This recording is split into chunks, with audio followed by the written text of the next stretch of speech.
And we are live. Welcome to the Separated at Birth podcast. I am your host, Roman Wins, joined by a guy who never panics at the disco.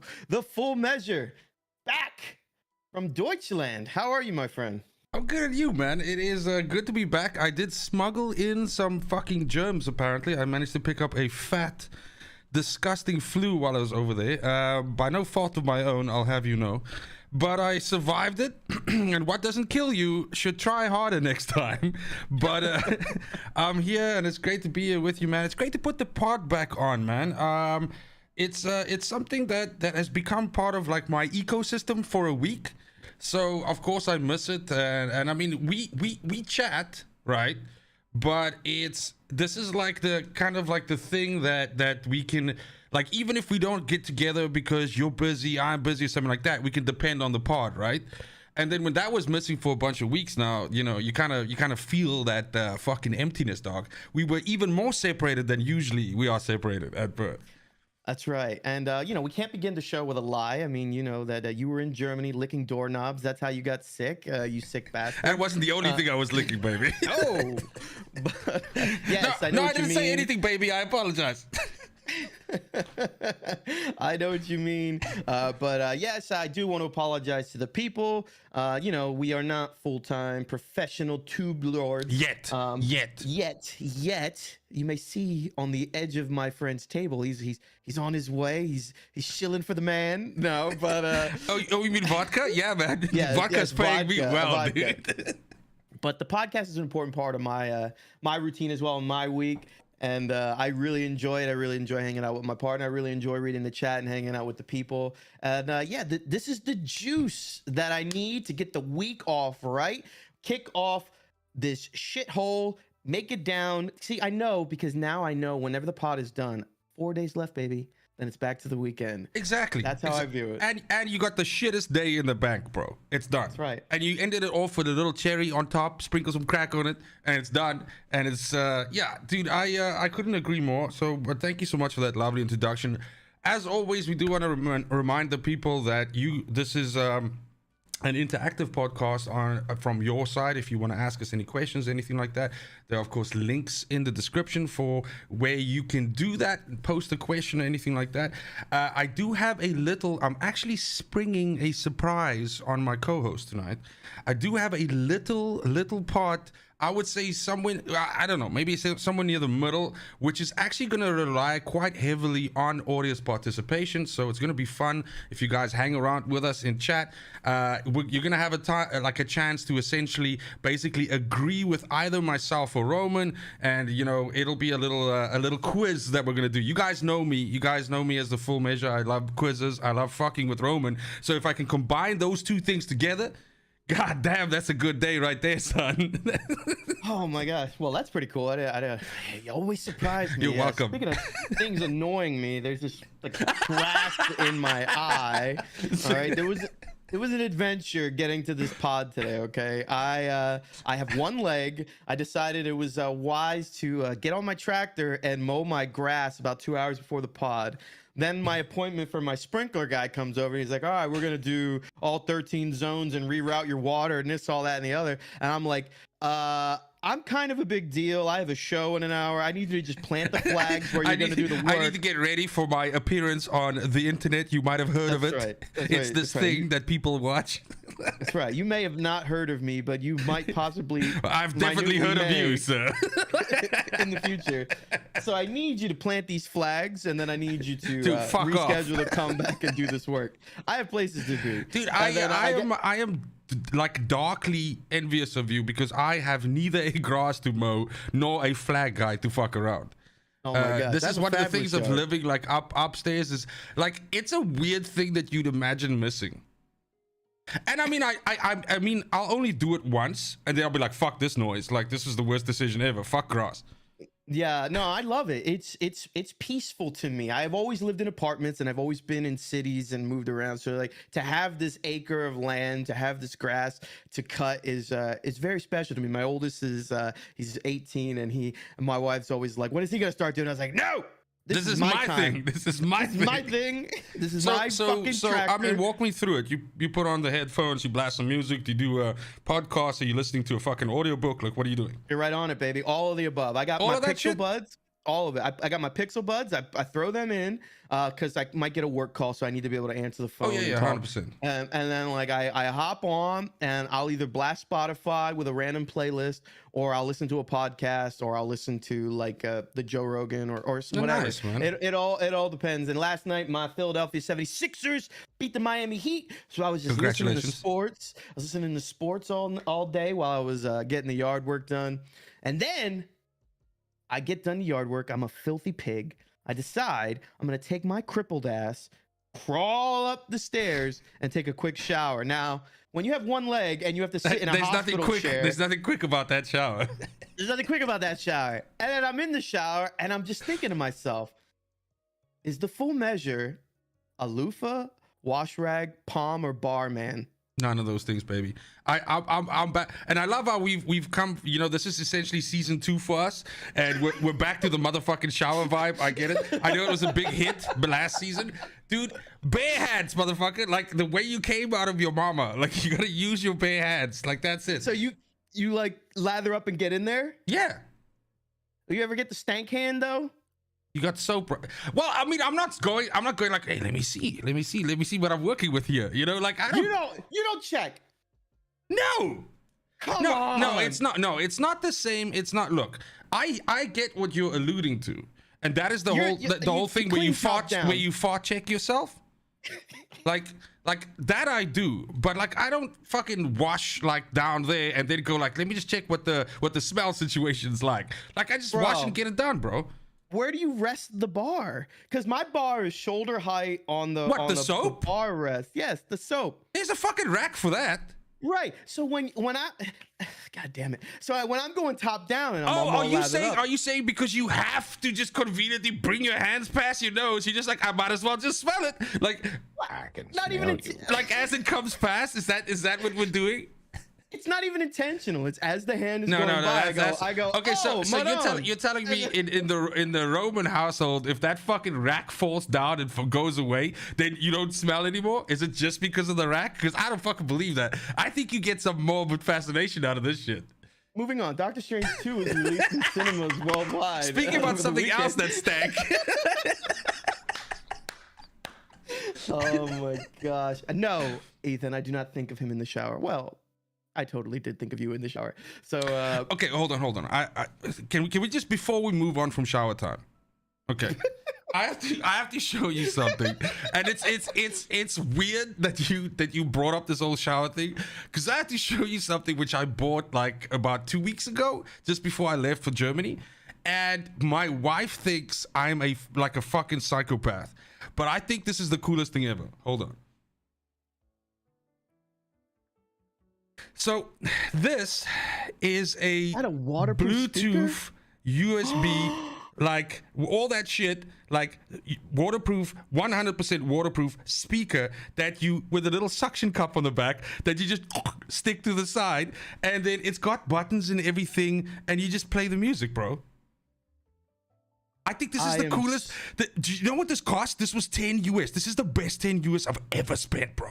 I need that in my life. No, I need it. And it's good. It's good sound quality, dude. And like, I just, that's the one thing I thought the other day is like, you know what I miss when I shower? Listening to music. Oh, I was like, let me do something about that. So you just ruined my life with this. Okay? You don't understand, all right? Right by my shower. I'm gonna send you the link, bro. Right by my shower is the towel rack, right? Yes. I fold and stuff the towel in a wedge, so that way I can prop my phone up so it's close to the shower, and I can like listen to stuff. And sometimes it falls like through and it cracks the screen. This will change. This is my $9.99 on the fucking. It's a worldwide brand, so you'll find it on the US store as well. I'll send it to you on Amazon, bro. Oh my this thing is, bro. dude. And the first time I put this affiliated link, are you? Because you know you're a big famous YouTuber. I'm like, these guys haven't taken my sponsorship yet, but I'm sending them this clip for sure, bro. We have to pause the pod. Emergency pause. What happened? I need the people to know we have an agreement in the studio behind the scenes. if that vodka glass starts moving away from the G Oh, fuel, shit. I gotta push my man back. See how excited I get? See how excited you make me, dude? Okay, hey, dude, that was killer save right there. It was literally right next to my fucking Corsair keyboard. So I need the help of the people. If you see the glass moving, you gotta spam the chat. Danger, Will Robinson. Danger, Will Robinson. So Okay, but thank you for that. That was a Hail Mary fucking save right there, dude. 100%. So it's not an affiliate link, but like I put this thing on, right, and then my wife's like, "What the fuck is that?" And she's like, "Is that like an automatic soap dispenser?" And I'm like, "No, I get soap off the soap bar like a normal person. This lady is a fucking USB speaker for the shower." And she's like, "Are you fucking kidding me right now?" I'm like, and I'm rattling off the features, like, dude, it's IP76 waterproof. The fucking speaker system is all this shit, dude. It's actually got a nice speaker in it as well, dude. I'm not. It sounds like I'm repping this thing, and it would be a terrible thing, for me to be the first thing that the full measure shower USB speakers. Let's go. when you need to clean the whole measure, you better be listening to the full measure. Are you only half measuring in the shower? Take it to the next level. No half measures. Yeah. So anyway, so yeah, that was just pivoting off the fucking shower thing. But that thing is rad as fuck, bro. And why did you have it next to you? So it when it gets dry, it falls off. So the suction thing doesn't stay like forever. So you have to like re-suction it like a bunch of times. And so my wife was thoroughly titillated by the fact that like it fell off, and she was like, "I hope it didn't break, dog." I'm like, "Damn, woman, you really ate my shit."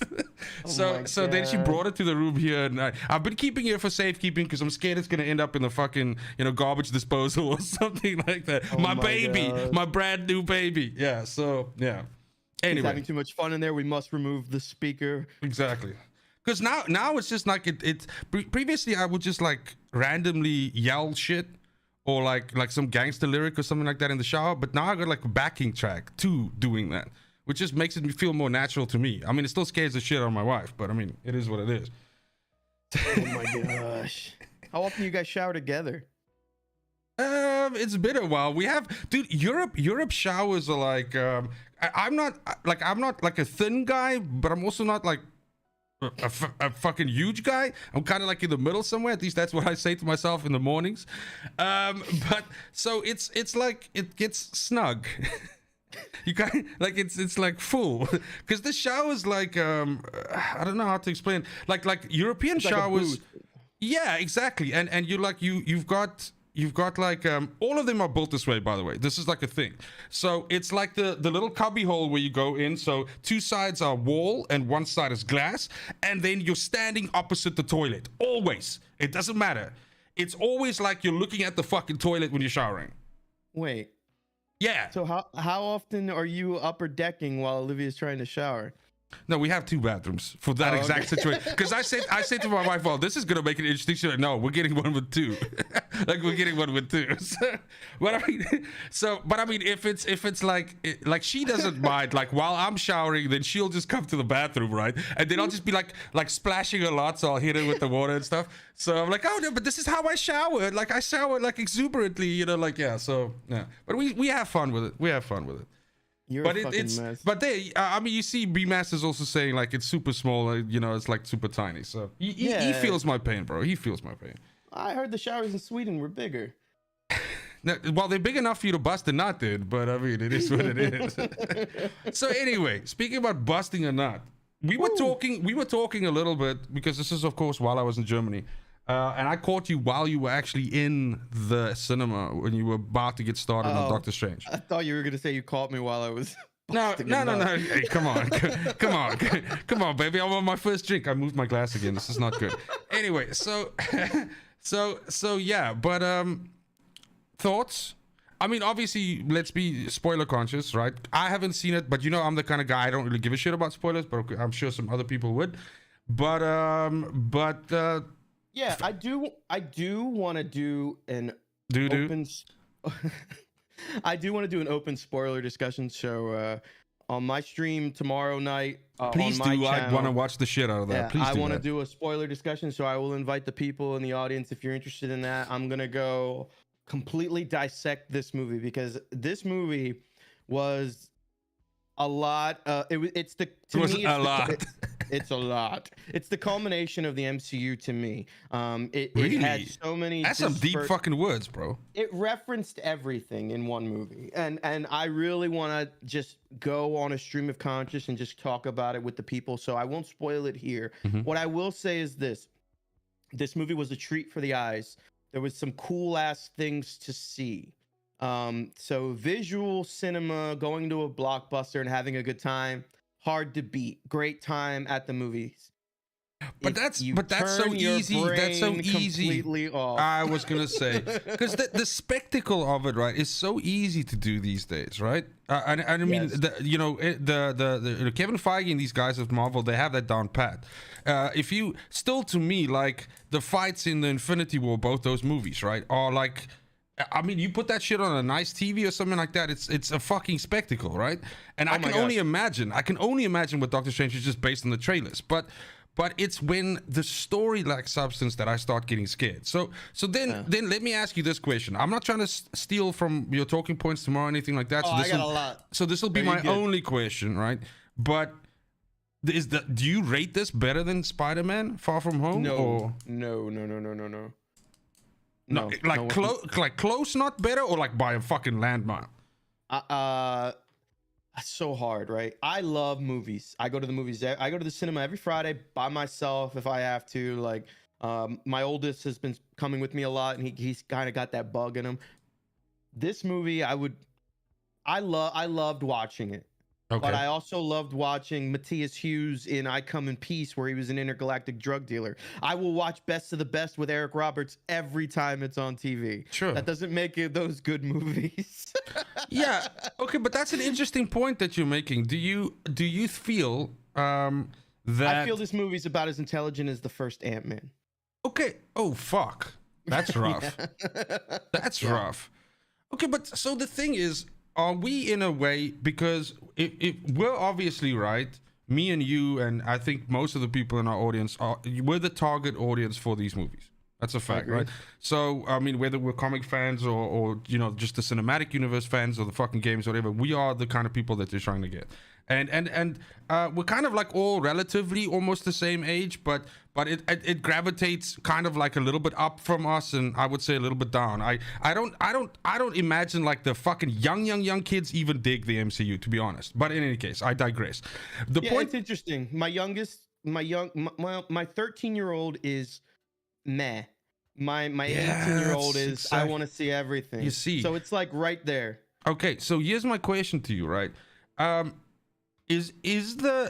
the Marvel movies in a way turning into a little bit of an obligation that you kind of feel like you have to watch them because it's in your wheelhouse, it is what you're interested in, and ultimately, like you said, you were like, okay, cool, I'm gonna have to switch my brain off, but I'm gonna do what I need to do to enjoy this, and you did that.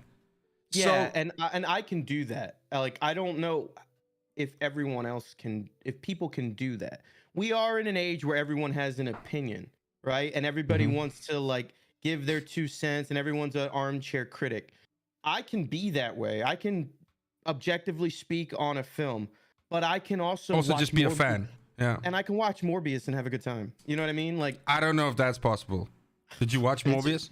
It's a very stupid movie, but did you watch Morbius? It made me. I watch anything with Matt Smith. I've met the man on multiple occasions. He's amazing, but yeah. Yuck. not to Matt Smith, by the way. I mean, Matt Smith is a fucking cutie, but Jared Leto can kiss my fucking brown hole and my booty hole. And Morbius is. Dude, there's like 15 fucking million characters I'd rather see a movie of before. Like, Morbius is like so, like, bro. Okay, anyway, well, we're getting off the point. So my question to you stands. I will sum up Doctor Strange like this, okay? Okay, go. Fantastic spectacle. Some great. If you're a fan of Sam Raimi, I mean, there are references to Evil Dead. There are references to Army of Darkness. There's such. Bruce Campbell's in it, right?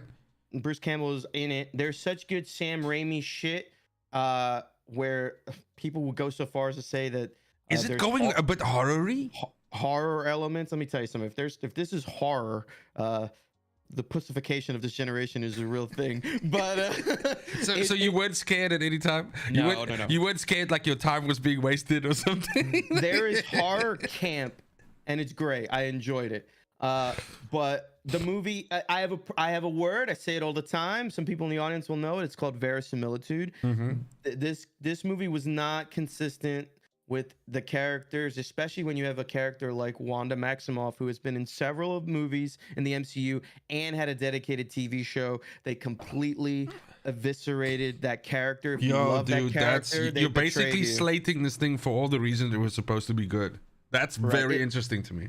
So the main points that this movie made with its interconnections to the MCU and the multiverse of the MCU betrayed all of it. Well, this is the thing, right? Everybody who, and again, you know what? Actually, I'm gonna not say what I wanted to say, but I think that when we're talking about, I can't what's the word I'm looking for?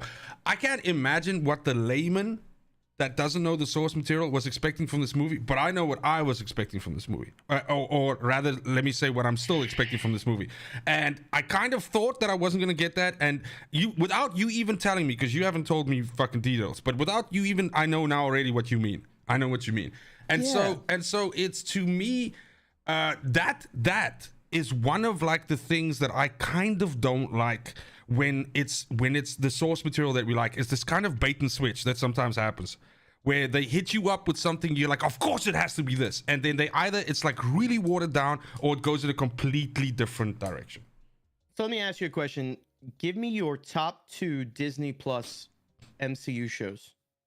I mean, Loki, obviously, and dude, I'm not a fucking fan of them, dude. I thought Hawkeye was fucking hot garbage. I love Captain America. I hated Captain America, like Winter Soldier and Falcon. So if I have to, Loki's one, but if I have to pick 2, yeah, then I'd probably take WandaVision. Okay, well then you're right where I wanted you to be. Okay. They are also the most popular of the 2 Disney Plus shows. Yeah, for sure.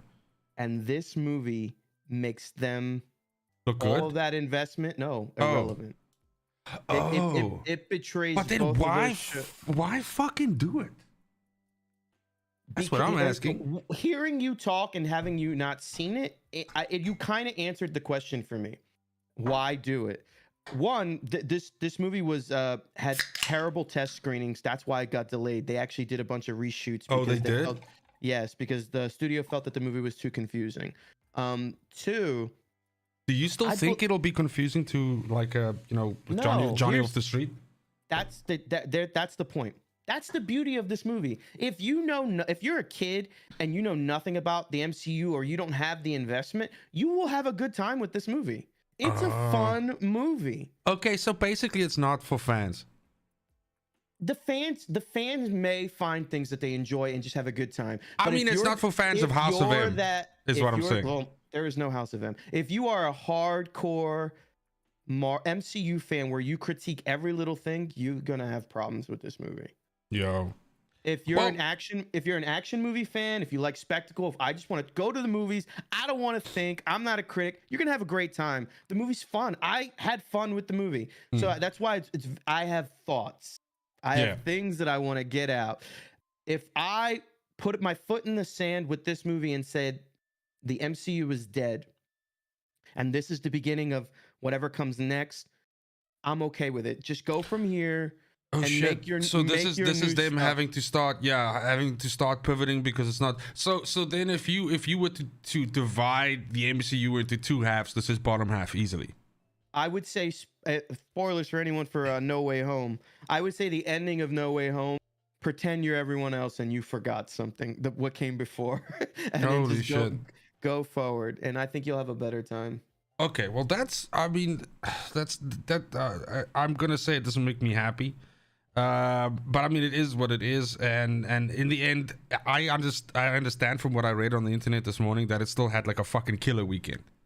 Oh man, it's making all the money, but I think this is the early buzz of all the hopes, and I think as word spreads of the potential character portrayals, we got to look at the percentage drop off for next weekend, because if it's beyond 67% of a drop off, that's not good news. Usually a good MCU movie has between 53 and 65% weekend drop off of the next week, because everyone rushes for opening weekend and it dips down. I'm sad though, right? Because I like Sam Raimi as a Marvel director. He shouldn't be a Marvel director. You don't think so? I love Sam Raimi. He should just make Sam Raimi films.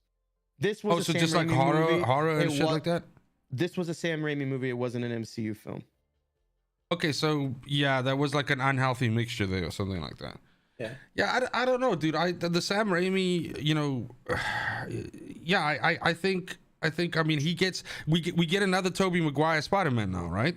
Which he's also doing. Well, it's kind of like been greenlit. Sonyverse though. That's the Sonyverse. No, sure. But I'm saying like what this basically means is that that Sam Raimi will just be like the Sony comic guy. And I hope so. I love his work. I think he's probably been more successful on that side. Movies. Yeah, that's a great fucking movie. That's a great movie. I agree. But again, I enjoyed the movie. I just have problems with it. No, but that's the thing, though. I mean, it's liking something means being able to see its flaws. Right. But there is. I will say this: there was a scene, and I have seen everything, and I'm not an easy cheerer. There was a scene I stood up and said "F yeah" in the theater. Oh. Okay. Well, I'm gonna. So I'll probably end up watching it later in this week, depending on how I'm still a little bit fluey, so I don't want to be injecting my germs onto people or into people or over people. So I'll wait until I'm better, but I definitely want to go check it out. But it'll be interesting to compare notes out. Maybe we can do that next podcast and see, because by then you'll have your video out, and then we can probably get some talking points in there. But I mean, it's certainly. Kind of like, unless you still wanted you had some more stuff about Doctor Strange, but I just wanted to do one little tie, one little ribbon. The problem with the MCU right now is the problem that I always have with Spider-Man as a character, and follow along with me, and it's why I'm wearing this shirt, because anime versus comics, or manga versus comics, has a major difference. All right. People think it's the same thing because you're drawing something and you're putting it into a book, and it's a graphic novel and you're putting it out. But there's one very big difference. One is Spider-Man will never grow up and be happy and keep going. That's his arc. He's going to get to a point, and then they're going to revert him back. In anime, you can go 30 years and you'll grow with that character. Yeah. I'm still growing with Vegeta in Dragon Ball. I'm still growing with, Gon and Hunter x Hunter. Like you grow, they keep going, and if they want to introduce younger characters to entice a younger audience, they'll make a new younger character in that world. Comic books will always reset, and now the MCU is at a crux where we have to let go of Captain America, Iron Man. So it's either reset now or make something brand new.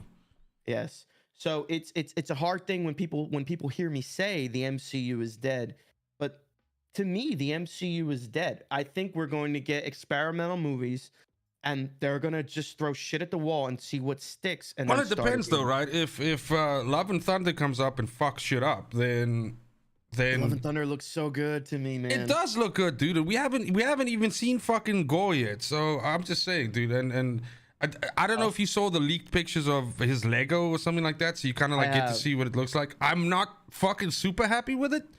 There's no C, but you know how much CGI they're probably gonna put. Oh yeah, 100%. But that's my issue with that, is that Bale is such a fucking physical actor. How he fucks with his body. So I would have liked to see a little bit more of that in the character. But you know what? I can sit and freak out about this as much as I want now, but we've literally seen one little picture on the side of a Lego box, so I'm not even gonna fucking worry too much about it. But I just watched Ford v Ferrari yesterday, and goddamn, that motherfucker Christian Bale can act. So I'm just gonna. The fact that they can tap someone like him to play a titular villain for Thor, but not only for this part of the MCU where we kind of don't really have a big bad. And if you can have an interesting villain now that kind of just, you know, in a way captivates people, and because you have a lot of people, including me, going like, okay, guys, where the fuck are we going? Like, what's the plan? Like, what's the thing? So yeah, but I mean, I don't know if you saw, but the Avatar 2 teaser just dropped like an hour and a half ago or something like that. It just dropped now, but they actually showed it at Doctor Strange. So to see that on the big screen was really, really cool. Damn, son. Really cool.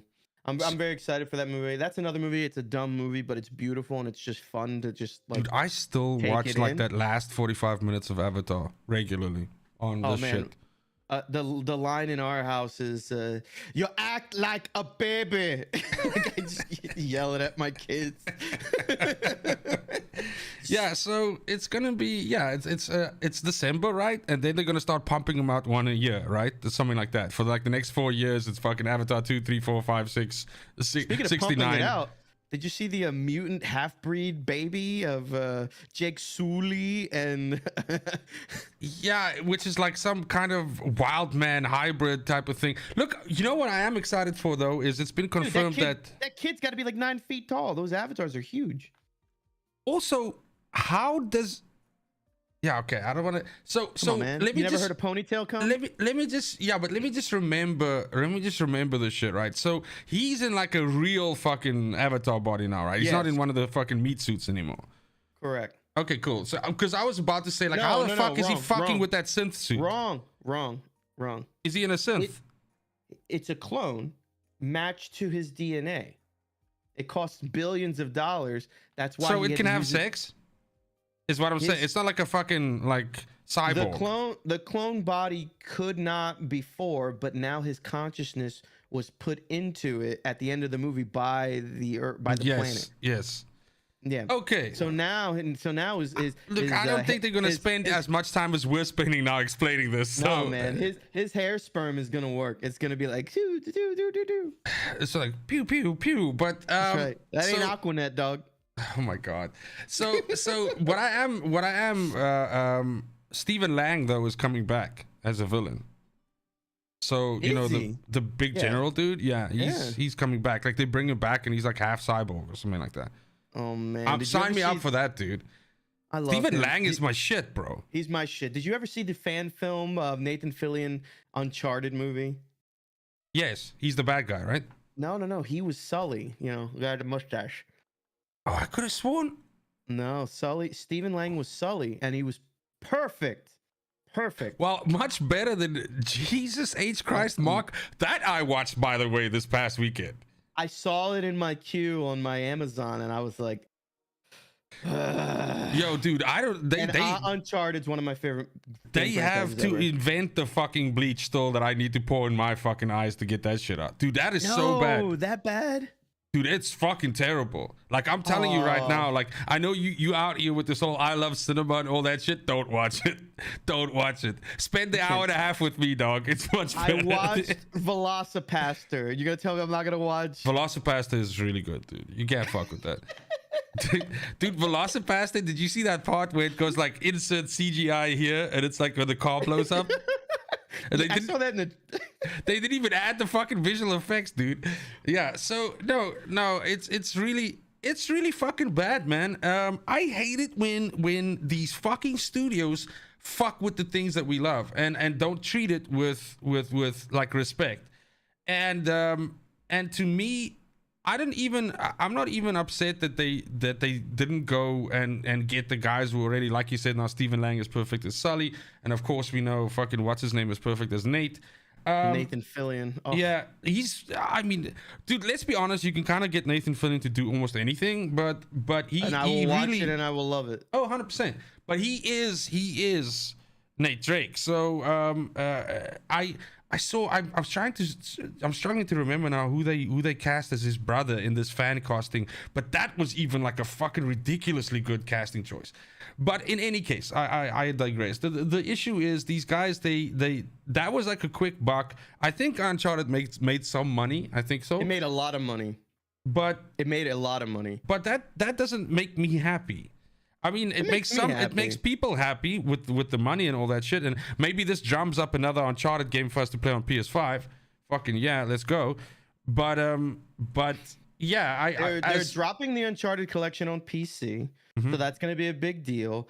But really, I don't think this movie is indicative of anything of that. Tom Holland is now a legitimate movie star as opposed to just Spider-Man, because he had that Mercury Rising movie. It was kind of dog shit, and then yeah, but like this was him hitting. Yeah, this gets his I foot can in be the an door. action star. I can be an action star. No, and I mean he got the look for it and everything like that. He like you put another. He's a good kid. You put another 7 years in him, and like a couple of a bit more serious roles and stuff like that, and he's probably like a really good contender for proper fucking movies in his line, like, because I mean you also don't want to be typecast as the comic guy and the fucking shitty action movie guy. He's screwed though. He's gonna be the shitty action movie guy because Timothy Chalamet, who is like his contemporary, is gonna get all those serious roles. God damn, I loved him in Dune. Yeah, but Timothy Chalamet is before Dune was what the fuck was that movie that he was? Dude, he's in Little Women. He was in Lady Bird. I could tell you right off the top of my head. I watch movies all the time. My wife has a very unhealthy crush on Timothy Chalamet. He was in The King on Netflix. That movie's phenomenal. If you've not seen that, okay. Yeah, those were his last I would say roles. You're missing one very important one, which basically is what made him, I wouldn't say famous, but this is a big movie for him, and this is why I wanted to check, because there's probably no way you know this. Hold on, let me find it quickly. Uno Sekundas. Call Me by Your Name. You don't know that? Oh, I did. That's that. Yeah, but so you're talking about Timothy Chalamet, right? Is in Dune and he plays an action movie, but that's a movie showing fucking someone's acting ability. I know, but that movie made me close my eyes. Okay, well, I mean, you can close your eyes while the boogeyman's outside, but the point of the matter is Booty Man, because there's a lot of butt stuff in that movie. Dude, I keep forgetting you're like a fucking 13-year-old. It's like, yeah, but no, but all jokes aside, dude, like the thing is, the point is, when you look at like action stars and stuff, right? There comes a time when you can't have the six-pack anymore, and when you can't fucking run as fast anymore. You're not as good looking as you were before. This happens to all of our boys. Look at what happened to fucking they tell me Sylvester Stallone and fucking all of these guys, right? And the point is, if you don't have some serious acting chops or some movies that you can reference there that you didn't say get in the chopper and fucking blow something up, then people are gonna be like, yeah, bro, like we're not doing that action shit anymore. So these guys gotta solidify, their roster. They gotta get that roster up. So yeah, I don't know, but if he gets typecast into this action shit, then I mean that's not fucking great though. Oh man, speaking of Rasta stuff, they just made it legal in New Jersey for marijuana, so it's oh yeah, it's almost in every state now in America where it's completely free and clear legal. So you guys are gonna get fucking lit, smoked up rather, is what I'm trying to say.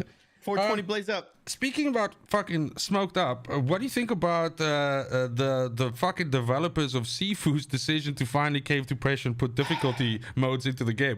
Tell me, Robert, after you struggled your fucking booty off and to actually persevere and actually perform very well in the game and actually get quite far, and then they just because it gets a shitty rating on, I don't know, the fucking Epic Store or something like that, and they cave to the pressure and they do this.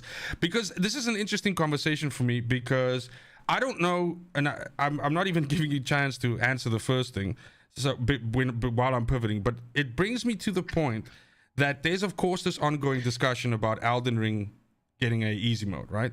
It's an ongoing fucking thing, and so much so that there's this channel right now on the internet. This has been going on for like 6 weeks or something. This guy made like a fucking terrible review. His channel's called Quantum TV, by the way. He made a terrible review of the game, right? And then people called him out for it, and then he fucking copyright struck them. Then Rich from Review Tech USA gave him some shit. Then the Act Man got involved. Then he fucking like copy struck the Act Man, and then eventually he phoned the Act Man's mother. He fucking doxed the Act Man and phoned his mother and recorded the fucking conversation telling her, I need to speak to the Act Man so we can squash the beef and all this shit. He phoned the dude's mother, okay? And Wow. this is all because this guy was so fucking bent out of shape because the game was hard.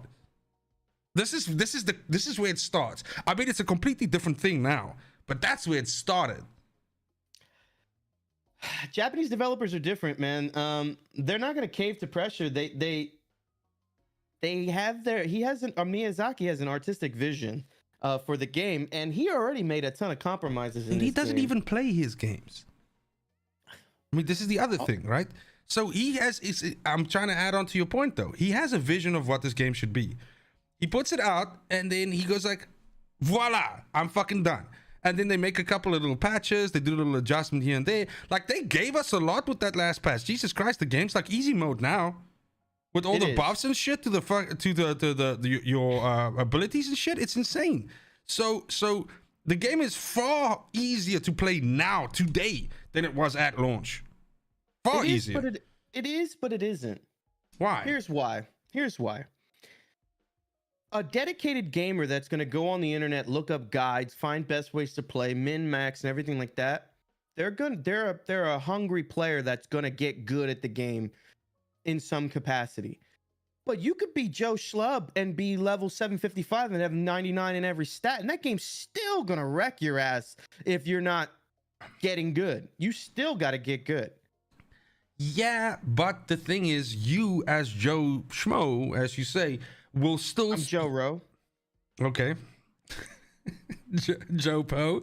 So you're still gonna start feeling more powerful, and then suddenly, when you hear from your buddy down the street, bro, you gotta put bleed on your weapons, dog.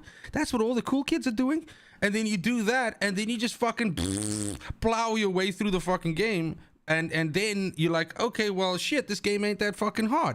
And they didn't nerf. Everybody was going like, guys, don't use bleed too much. They're gonna nerf it. They didn't do shit. They didn't do shit. You know, but how beautiful is that? This game has a community of lore masters that are giving lore. This game has a community of build players. This game has a community of PvPers. No, it's huge, bro. Is so special that whatever gets your rocks off, there's a community for you that goes beyond the game just being hard. Look, Sifu selling out and making an easy mode is a pussy move. Is a pussy move, and no one's gonna remember this game ever Correct. again. But and the thing is, you fucking caved. That's the point. You fucking caved. The next time that studio makes another game that's fucking hard, the guys will be like, bro, we're not going to play this shit now. We'll just wait for fucking 6 weeks and then you're going to patch in an easy mode. Get bent. They fucking caved. That small game with a budget of not a lot of money demanded your respect. Demanded your respect. And it owned the news cycle for 3 weeks. Yeah, That's man. a long time for a game that small. Exactly. No one's Trek to Yomi's amazing. Nobody's talking about that right now. It's very few people are talking about that game. Sifu had the zeitgeist for, I would say, consistently for 2 weeks. 100%. That's a big deal for that developer. For a fucking indie game, it's huge. For an indie game. And then them trying to get back into the news cycle, we're putting this accessibility mode. I'm sorry, no one's going to trust. You've betrayed the trust of that developer. CD Projekt Red gained so much trust as a developer for Witcher 3. They made compromises and rushed the game out. No one's going to trust them again for the next game. They're going to have to make a smaller game to build trust back. Correct. Because they're hurt in AAA. Gamer trust is a big deal because the internet never fucking forgets. Correct. And I'm telling you, Elden Ring is an easier game, whatever. It's still... Look, it's still a hard game. So many layers in it that you could put challenges in for yourself. You can Dude, you can you're play still the way you fucking want to dying play. by just falling dead from shit all the time, bro. That's like Gravity's the worst boss in Elden Ring. Yeah, dude. And it ain't fuck all you can do about that. You can get that big fat stinky health bar that goes from the left side of your screen to the motherfucking right. It's still dead. It is what it is. So no, but I thought it was interesting. I mean, you touched on something just now when you said that the community of Elden Ring has this, like there's something for everybody. If you're like a lore nut, that's got you covered. If you're like one of these die-hard, I'm gonna fucking beat every boss naked with a fucking boot knife, then you could do that. My one issue that I have with that community, and this will probably get me fucking flack, is that they're so violently against any form of criticism that it's the minute you say a thing that can be construed as negative, they fucking circle the wagons and they fucking unite and fuck you up. So then you get the lore guys hating you, the fucking boot knife guy hating you, the fucking noob guys hating you, because it's like you can't have a healthy discussion about Elden Ring. And by healthy I mean Elden Ring is, I've said it, I've been fucking on record saying it, it is probably game of the year. It's probably game of the year. I'm pretty sure it is, right?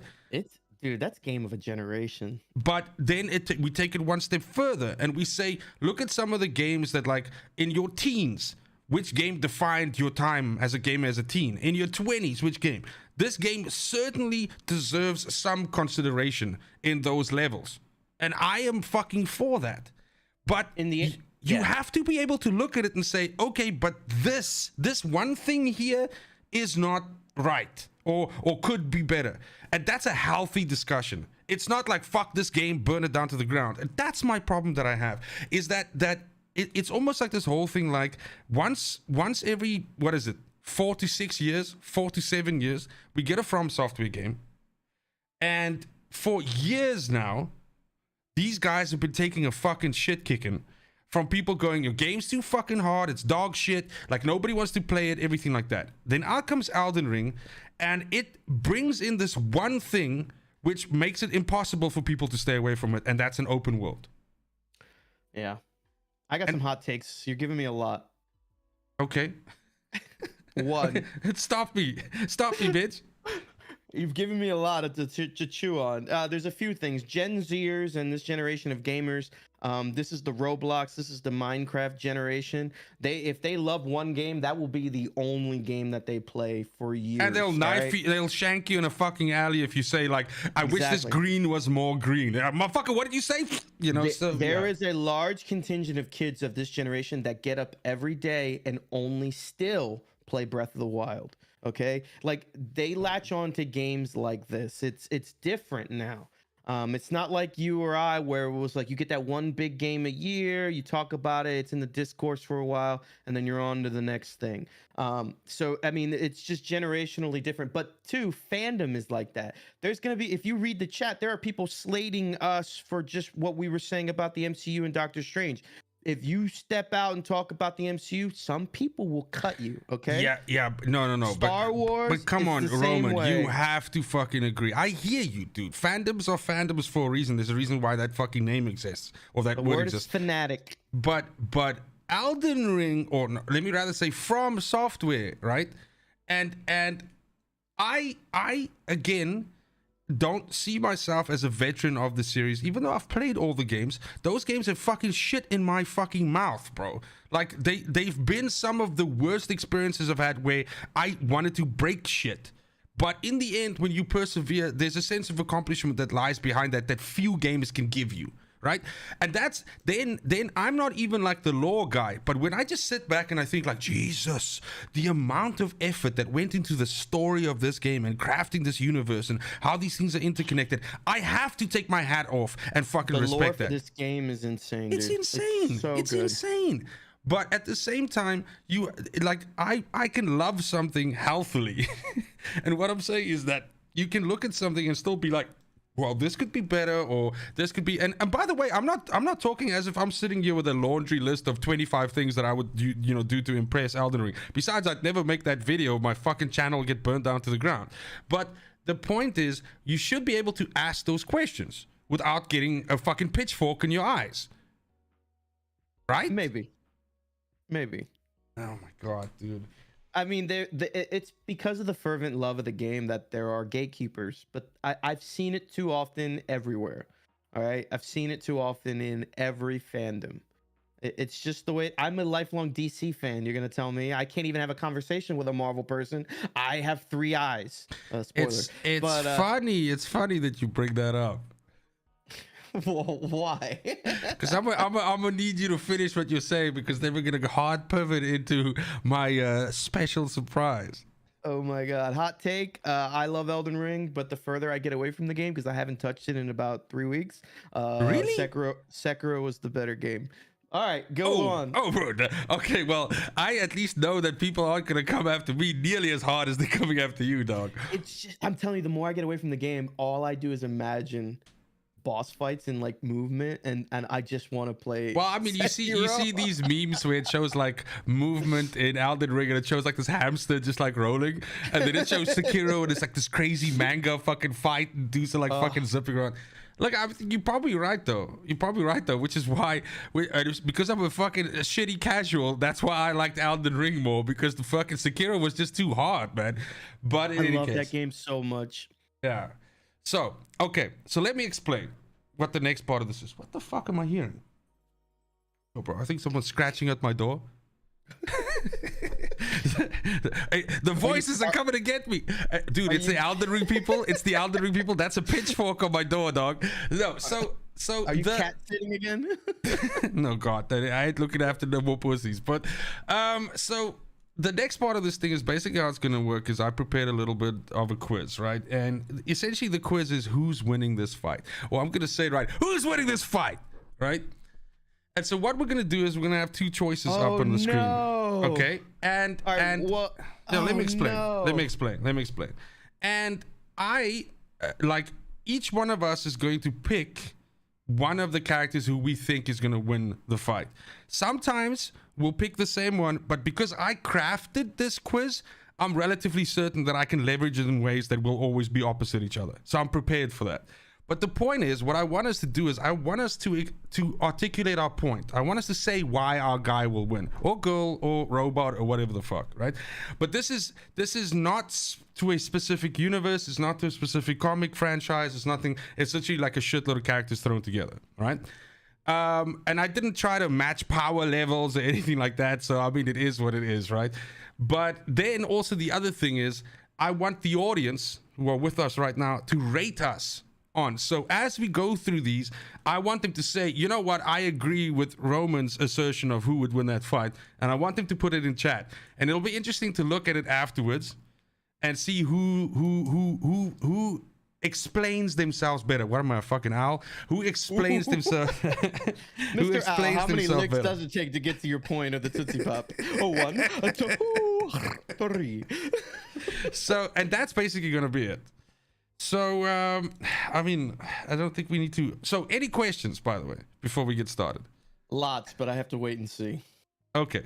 So, well, okay, one, I'm on the YouTube delay, so unless you put it, you share screen. So, you're gonna be on the YouTube delay. It's gonna come up, and then I'll say it, but then a short while later, it'll come up for you, obviously, as well. There's no like weird graphics or anything like that. So, I just put together some pictures, basically, right? So, right. we're going ghetto on this shit. All right. That's the only way I can go. Ghetto. Okay. So the first one we have here is we have Iron Man versus Batman. Golden rule, baby. Okay, but now, do you know what the golden rule is? Like, don't ask any questions. No, the golden rule in comic books, and you can Google this. It's a real thing. Batman wins everything. No one can be Batman in anything. Okay, but hold on, because you know we're gonna have to do our audience a little bit more justice here and explain it, right? So so that means to me that you're automatically going with Batman. But I can explain it, and I can use references. Okay, so I'm gonna let you do that. Why do you think? Because I'm gonna say Iron Man wins this fight. All right. Okay, so why do you say Batman wins this fight? If you've given 24 hours a day, Batman keeps a catalog of every potential threat, both friendly and enemy, in his universe or even in other universes. You got to remember things like Batmite or Mixyezptlk exist in Batman's world, so he actually uses Brother Eye to investigate people. Anyway, there's also the Babylon Protocol, which Batman does a threat assessment on and he figures out the best way to kill everybody, all that stuff. Yeah, gotcha. Exactly. All right. So if you've just you're saying his whole shtick is he's prepared. That's what you're saying. He's prepared. Okay. Yes. So the minute Iron Man decides I'm fucking this guy up now, he'll be like, bro, I knew that since yesterday. Is that what you're saying? Exactly. Okay. And he would know how, and at the end of the day, Iron Man is in a suit that is powered by some form of technology. Yes. And to counter that technology and neutralize that suit, Batman would. Now, you could go a step further. Batman also has an armor suit that is equivalent of Iron Man, and it's called the Hellbat. And he used that Hellbat armor to fucking fight Darkseid. There's nothing Iron Man could bring to the Well, I party. mean, Iron Man that could fought fucking stop Batman. Thanos, so And he lost. yeah. Well, Batman lost against fucking Darkseid as well. He stalemated him until he couldn't anymore. Okay. But Batman wasn't trying to beat him. He was trying to steal the body of Damian Wayne so he can resurrect And it. I feel that you're touching on something very important that I'm going to use to articulate my point. So unless you can tell me some more shit about how he's prepared, I'm going to tell you how Iron Man wins this. Okay. Okay. So first of all, we have to also just establish the fact that as smart as you think Batman is, Iron Man himself is also basically an off-the-charts genius. So let's, I'm not technological genius, not I'm a not saying combat strategist. Yeah, okay. So all I'm saying is you're dealing with two very intelligent people here that maybe their intelligence lies in different areas. But the bottom line is Iron Man himself is also a strategist. He's also someone that understands combat because a lot of the times he's not just controlling his own suit, but he's controlling multiple suits and he's working at essentially, attacking an enemy from multiple vectors. At the same time as well, this satellite network that you're referring to, all of that, Iron Man himself also has this shit flying all around the planet in satellites that can deliver armor to him, deliver strikes, deliver artillery, fucking everything like that all around the planet. Now, the reason why I think Iron Man wins where Batman doesn't is because Batman is unwilling to do the one thing that Iron Man is. And that is Iron Man will win at any cost. Iron Man has proven that time and again that he's willing to push it to the point where just to be able to come out as a victor and essentially secure. So if he sees Batman, I'm not saying he sees Batman as another hero. If he sees Batman as a threat, as something that is going to harm the world or harm someone that he cares for, he has no problem with removing them off the playing field. Where Batman will always try to fucking disable the person. This is the issue. So I'm saying that Iron Man is willing to go that extra mile, maybe play dirty, maybe fucking, shoot someone with a fucking ion cannon that, Batman would never do because, obviously, Iron Man wouldn't survive that. That's what I'm saying. Are you talking about Batman is willing to do anything to win? Now, he's not going to kill you, but he's willing to do anything to win. This is the man that attacked Superman and monologued on his corpse and says, you remember in your darkest days when you're alone, I'm the man that beat you, and walked away. And then he said, remember, our mothers have the same name. That was a movie that was not written by a DC person. It was Zack Snyder. But, it was written by Zack Snyder on the toilet. Okay. I love your points, but I want to say this just to make it one counter argument. Mm-hmm. Iron Man is brilliant, but Iron Man is never the sole thinker in a situation. He's very lazy.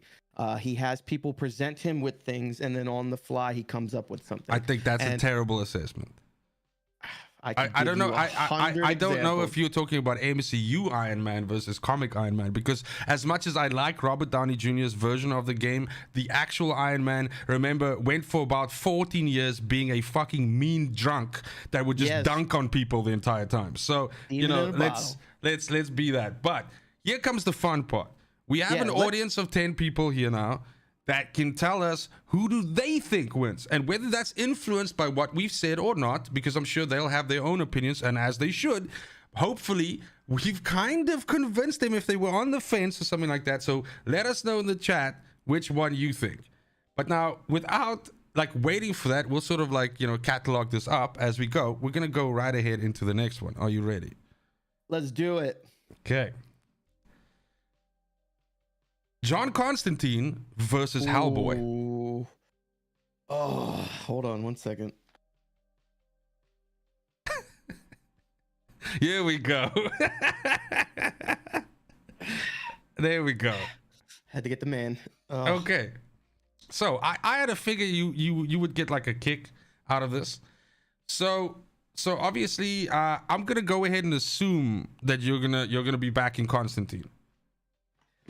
He beat Satan. He beat Trigon. He beat every major demon in his universe. and he's also slapped around Superman, John Constantine.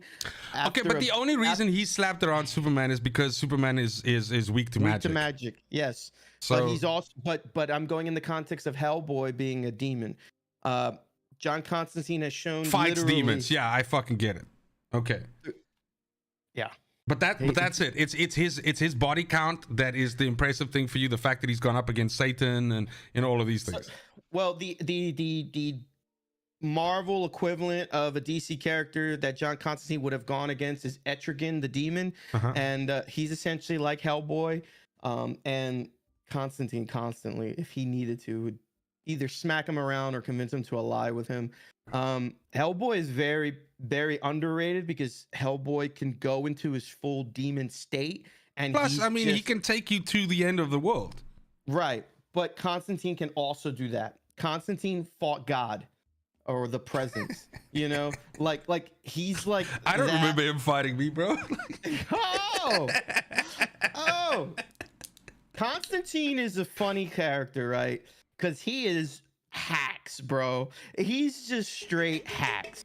Whatever they needed him to do something, that motherfucker just lights up a cigarette and he gets it done. And gets the fucking tattoo and let's go. Okay. Yeah. I mean, look, literally, his introduction in the Hellblazer comic books by Neil Gaiman was him being able to stand toe to toe with Lucifer, with Morbius, with God. I mean, with the movie, they severely underplayed his strength. Oh my gosh, the movie's not even in the same universe with him. Yeah. No. Okay, so look, I have a tough argument ahead of me because I knew for fucking, you know, in fact, the reason why I picked this quiz is because you have Constantine on the fucking shelf there behind you, and because we both have such a love for the character. But look, that movie is criminally underrated. We both saying we take turns saying the same fucking shit, bro. But so the thing for me, right, is that if the only way that I think that Hellboy stands a chance is because he himself also has like insane fucking knowledge of the supernatural. Yes. And yeah. I wish you didn't do this because, man, Hellboy would beat a lot of people. He's underrated. Exactly. Like, he doesn't fucking feature on people's rosters, bro. No. And he's a fucking dude. He's fucking immune to elements. Motherfucker can he can do incantations. Like, he can do magic himself. He's a fucking insane hand-to-hand combatant. He's fucking nearly unkillable. Guy has like superhuman strength. But he loses based on what your greatest argument for why Iron Man wins. Hellboy has limits emotionally, and unless he taps into that fucking demon mode, though, right? Right, but he still protects the people he loves. At his greatest so his weakness is the fact that he cares like for certain things. He's like Hulk and Betty, you know, like at the Constantine. Of anybody you can pick ever in comics, he's a dirty fuck. Yeah, is the guy that will cheat and F over anyone to win. Yeah. He's F'd over his one true love, Zatanna, countless times. Like, yeah, I mean, he'll do whatever it fucking takes, bro. Stab his mother in the back. Okay.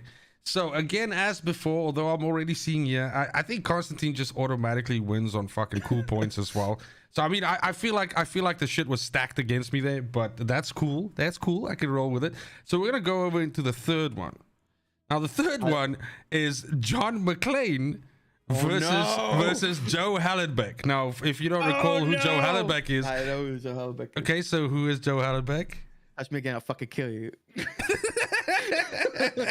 So of course this is two very famous characters that Bruce Willis played. Of course, John McClane is, you know, our diehard franchise right there, and Joe Hallenbeck didn't have a franchise. He had one fucking movie, but it is arguably, in my opinion, Bruce Willis's best movie, and that's of course The Last Boy Scout. So I got them both chugging on a cigarette yet, because it's the only pictures of them I could get that were nearly similar. But of course, you are literally asking me to pick between my children.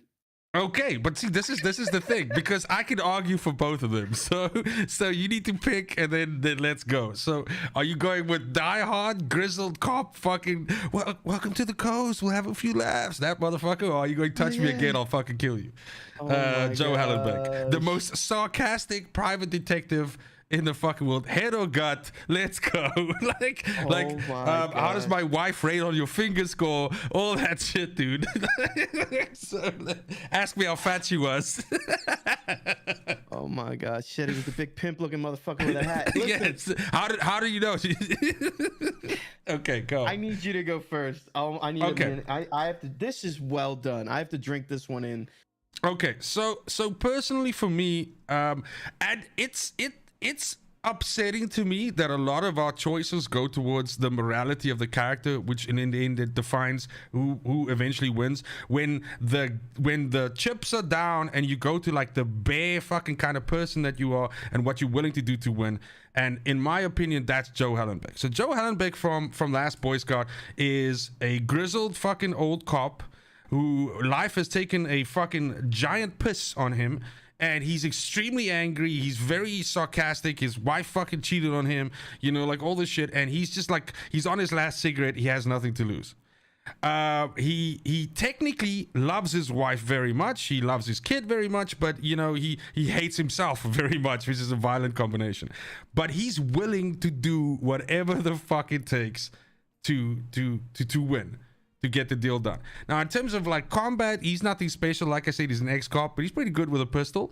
And I mean, in the end, this is all it takes. He's not like he's fighting fucking Thanos or anything like that. So I think he takes it simply due to the fact that he's probably in a way a lot more angrier than because I mean, fucking John McClane is always just in the wrong place at the wrong time, you know?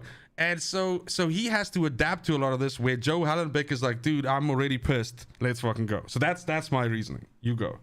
This is very hard. I'm very hard right now. One was a former Secret Service agent. The other one was a cop. I will have to go. I cannot choose between these two based on the man. I have to go against their opposition. And fighting an S-tier villain as Hans Gruber or Jeremy Irons, or, you know, I have to go with John McClane. Milo and his gang of misfits were able to capture Hallenbeck, while John McClane fought throngs of terrorists in multiple situations, also fought a flood. And But they didn't give Hallenbeck enough chance to do those things. He only got one movie. Don't you think he would have been good at those things as well? Milo and his three flunkies were able to capture him. Well, I mean, dude, fucking John McClane got captured all the time. He got tricked by Hans Gruber. Good fucking job with that accent, Hans. Like, rest in peace, in peace. But okay, oh so I listen. I gotta say, right? Like, you, with what you were given, you make a very compelling argument, and I'll give you that, my friend, 100%. And out of all of the ones, trust me, that we've seen so far, and that we will still do, this will be the one that was the hardest. Simply because we love both these characters so much. At least I know I do, and I'm sure you do as well. But again, in Satan chat, Claus. Dude, you know he's out there, right? The water is wet, the sky is blue, and Santa Claus is out there. Okay, so we're gonna move on to, I think this is our fourth one. Oh shit! So this is Superman versus Kryptonite. It's not looking good for Superman. Are you serious? Yeah. So we have. No, so this is just a little joke. So as you can see on the picture there, we've got a Superman on the left, and we've got his arch nemesis Kryptonite on the right. My money's on the Kryptonite. Okay, no, but here's the real one. Okay, so it's Superman. That was just to fuck with you. It's Superman versus Invincible. I'm sure you know the character. Oh yeah. Okay, so I have forced you into a corner here because you will take Superman. I know you will. Well, because Mark Grayson gets... I've read all of Invincible. I don't know how much of Invincible you've read. I've read more. I have the fucking book behind me right now. He loses to everyone. He lost to But he's his invincible dad. and he comes back. No, he could eventually he wins everything. Yeah, but he could have been killed. No, but that's the thing though. He can't be killed. He's nigh invulnerable. Whereas Superman has actually died multiple times. That's plot. Like that's plot. No. We have to consider everything. You were talking about Batman's fucking stink armor that he used to fight Darkseid. That's plot. That's plot. The name's escaping me, but the tiger guy could have killed him. He let him go. The tiger guy. No. Hold on. Some of them have literally beaten him to the point where his body essentially goes into some kind of like coma and repairs itself. Yes. But he still didn't die. Superman fucking died like 5 times. This race can die. I mean, they can Vulture be killed. mites. Vulture mites. Yeah, but Vulture mites can die. Yes. Omni-Man, yes. Freddie Mercury, like these motherfuckers. Freddie Mercury. Like these guys. I need you. All these guys beat him and killed him. Let me ask you. He even kills himself when he has to fight all of these multiversal versions of himself. Because he's a good kid. Okay, so let me ask you this. It's kind of like, in a way, indicative of the problem that you have with supporting Superman in this context when a kid does basically the same job that Superman does.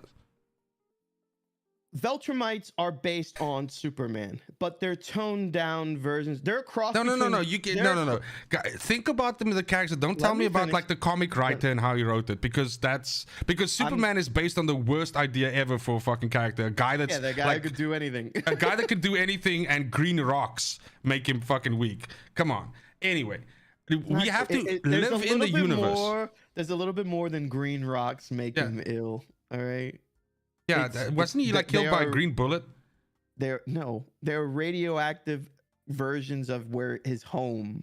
All right, so the place that makes a whole bunch of sense, bro. So the place he can never go to is the thing that can kill him. Like, it's very metaphorical, big deal. Like, you know, that's if you deep. Actually that's super paid deep. attention to the character. It's very deep. It's very deep. I mean, you know, his metaphorical home got blown into bits, and those bits are his biggest weakness. I mean, nobody can write this shit. I mean, this is insane. I love Invincible. It has one of my favorite lines in all of fiction. You know, I am invincible. In 1,000 years, what will you have? And it's like, it comes back to the end of the series where he talks about, you know, the legacy of what his father gave him and what he was able to accomplish. I love the character Mark Grayson, but he wasn't even the most powerful character in his thing. Superman constantly fought other Kryptonians and beat them. He would destroy a Viltrumite. Invincible fought 3 Viltrumites and beat them. He lost to them all. He won via circumstance. No, that's you could say the same thing about Superman beating some of his heart. He won via circumstance. He died and then came back to life. That's a circumstance right there. So look, I'm not gonna say much more, because it's actually, you know, quite a lot about Invincible, so you've made a lot of my points for me. But again, I will say that it's to me, it makes like a comic fan like me super happy when in 5 years you can write a character that is essentially a young Superman, but has like fucking 5,000% the depth that character has. And that's a great Invincible. Dude, your head's about to fucking pop off, bro. It was, because Superman's amazingly written. Please read Max Landis's American Alien Superman run. It's fantastic. Dude, I love Invincible. It's fantastic. Hot take: I think the animated show on Amazon is better than the comic. No, I like a world where they exist separate from each other, but I think the animated show is one of the best representations of a comic form that I've seen in a long time brought to the screen. I think that's a better way to put it. I think you're right. Okay, so we're gonna get the audience to vote on this one again, but I mean, Roman, dude, the as you can see, this is getting progressively harder and harder for you. So I'm painting you into a corner here, and I fucking love you, bro. I can see you sweating, and it's so good. Superman! Okay, he's unstoppable. He's not. He's a piece of shit. Like, you could be glad I didn't put Goku in here, bro. Goku would shit on him. No, Goku got killed by a fucking basic gun. Dude, Goku has green eye lasers. Okay, that's trouble for Superman right there. Okay, anyway, next one. The next one is motherfucker is Loki versus the Joker. Ooh. Okay.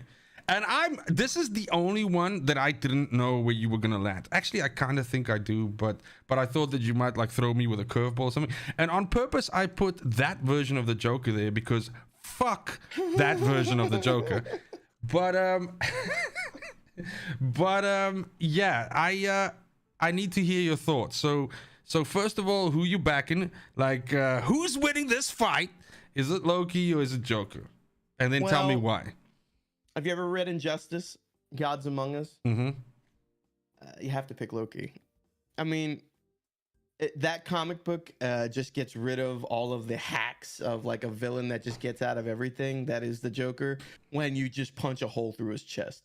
And that Loki and that pose is literally the pose right before Captain America tried his best and got punked by Loki. Because that's an interesting point though, right? And this is the thing where we always talk about this by far the most prevalent area in comics that I see this is specifically around the X-Men.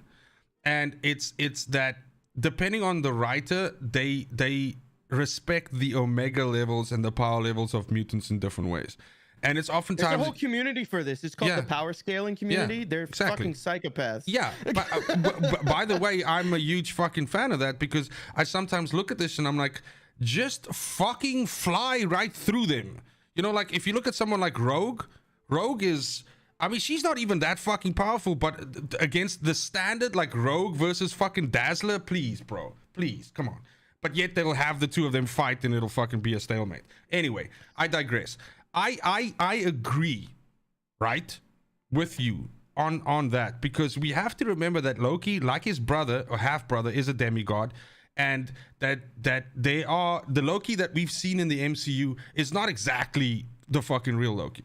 Yes, the trickster side of it and everything like that, but like the real Loki has got a lot more going vicious on. Yeah, I mean he really is, you know, the ultimate trickster, and I know that's what the Joker tries to be, right? But the other side of Loki, right, is this tactician, this strategist in a way, right, and using people's preconceived notions and things like that. You know, like basically turning a person against themselves. That's another big part of this. Yeah, and I wonder, and this is why I back the Joker. I wonder how effective that would be. Yes, you can punch a hole through someone's stomach. But I wonder how effective that would be against someone who literally has there's no, you know, rats running in the cage, right? There's no rats on the wheel. I love the way you took this. This is brilliant. So there are two people that won't just run up to you and kill you. Yeah, they're going to use ways, bro. No, they're going to pull it apart. They're both going to want to fuck with the other. Yes. And nobody fucks like the Joker. No, and the Joker fucks. Well, I mean, Loki, I don't think he's ever fucked. Oh. The Joker, Harley Quinn, she got the stink. Oh, shit. Oh, No, so the thing is that's the angle that I'm coming from. So please fucking forget Jared Leto's fucking Joker. Fuck that. But Joker who puts together like years worth of shit just to get you to basically get pie in your face and then go, ha ha, I fucking got you. And like he's willing to expend that much energy and all that stuff because his head's so fucking cooked. All right, this one I got to go down the middle. If they knew in advance that they were going to have to, that they wanted to kill the other, it goes to Loki. No, it goes to Joker. Oh, okay, wait. Sorry. I see what you mean. So I'm with you. You're saying the same thing. I had my head twisted. Meaning like the Joker has time to prepare. Right? But if it's down to the wire and Loki turns around and goes, I'm punching you in the stomach right now, Joker's fucked. It's over. Yeah. It's over. Gotcha. Okay. Yeah. So again, audience, let's go. But I like that. We kind of came together on that one. I really dig that. So next one we've got the Submariner Namor versus the other dolphin fucker, Aquaman. This one's not even close. Yeah, I see where you're gonna go with this. You fuck. You're gonna make me work for this one. Okay. The Submariner is freaking P, bro. He would destroy. I'm so Aquaman. fucked. I mean, the only way I see this going in Aquaman's favor, and you really fucked me here because the point is this, right? On a power scaling, there really isn't any comparison, right? Both of them like probing porpoises and messing around and shit, but but I mean, even the simplest thing like Namor can fly, fucking Aquaman can. Hey, pro tip, you take Namor, which is my name backwards, hello, you take Namor out of the water, guess what's gonna happen? He's still gonna fuck you up. Because he's also like superhuman strength. He's also a goddamn Omega mutant, bro. Yes, like exactly. He's insane. This is the funny thing, though. Most people don't know that he's actually a mutant. So most people think he's the whole superhero villain thing because he's definitely played those roles. But he's a mutant and he is Omega level. So never mind the fact that he's got echolocation and he can talk to fucking fish and all that shit. The point is he can actually punch a fucking hole through you, where as far as I can tell, Aquaman's biggest thing is that he can ride 2 dolphins at once, like skis. So due to barometric pressure, Aquaman has an elevated human strength. He has almost impenetrable skin, but he's just, I would say he's Captain America strong. Like, that's it. Hey, you don't do that. Hey, keep my wife's name out your goddamn mouth. I just mean strength. I think Captain America would school him up in an actual fight. Like a school of fish, you mean? Like yes, and this is one of the rare DC characters where Submariner was first. Aquaman is a ripoff of the Submariner. Yes. But the Submariner is ridiculously powerful. So interestingly, right? And one of the reasons why and I forget the character arc, right? But in the 80s there was fuck man, I think it was a Superman writer did a run on Aquaman, which was really good. And it basically made Aquaman this grizzled, like he'd forgotten that he was Aquaman. And he was kind of like a bum in New York and he would drink a lot and everything. It was the 80s. That arc in comics was really big then. So yeah, he had the hairband hair and the beard. Yeah, dude. And that was a very interesting take for me on the character because it didn't have any dolphins in. It didn't have any fucking, weird, ocean shit. But, he had like the echolocation and all of that. And it's just like it went obviously more to the human side. But I mean, this is neither here nor there, and it's not important to this whole thing. But, I love Aquaman. But no, I do not, by the way. I like that arc, but Aquaman can fuck off. So I would say 2005, 2006, Jeff Johns' Throne of Atlantis, excellent read. If you want to read a good Aquaman run, fantastic. I think by that time I'd fucking given up on the character, but 100%. Okay. But I will say this, that's his only good run. The character's kind of a joke. Okay, so I'll leave that up to you guys, but I'm fairly certain I did not make a very compelling argument for Aquaman, but that's because Aquaman himself is not a very compelling argument. Okay, so we're going to move over to, and I think we're quite near the end now. We have the God of War himself, Kratos, versus the incredible motherfucking Hulk. Who wins? Wow, this one's not fair. I don't know. Let's see. So with the previous one, you ever read Old Man Logan? Yes. Hulk will eat him. But I mean, like eat him. Yeah, but I'm like saying, actually. but a lot of those fucking trolls and shit have tried that with Kratos and it didn't work out for them. The Incredible Hulk is broken. He could just get stronger because he keeps getting angrier, right? He just keeps getting but here's the interesting thing, right, Rome? The same is true for fucking Kratos. His strength level, since he's the God of War, is also based on how much stress he is taking in a fight, and this has been written into the law and it's well understood. He has a similar, probably not on the same level. I mean, let's be honest. Hulk is another motherfucker, but like, I think. I mean, okay? Here's my question. Okay, so you're clearly backing Hulk, right? I've never seen an instance without Deus Ex Machina or just writing it where I've seen a compelling situation that the Hulk loses. To anything or to Kratos? To anything. I've seen the Hulk win every contest since the 70s. Well, I mean, World War Hulk basically showed that. So yeah. I've seen Kratos lose to Zeus. I've seen him almost lose to Hercules. And those are gods, by the way. head game. What Hulk has fought Hercules. Yeah, but they He kind of won. like went toe to toe for a while. That you're talking about in World War Hulk when Hercules came down and like Yes. yeah, because Hercules was the Black Knight then or something like that. He was posing as no. No. Hercules was just Hercules. Yeah, he had the little sash and just jumped in. Yeah. But Yeah, because I think he just like fucking hit him off the planet or something like that. But okay, you also have to remember that was like severely like rapacious Hulk at that point, dude. But that's Hulk. He's ridiculous. Okay, Like, well I can tell you who beat him though. The Sentry. Well, Sentry, like I said, other than convenience writing, like Sentry, when they want to write the Sentry to be over Superman, they make him that way, you know. That's because he is. God damn it.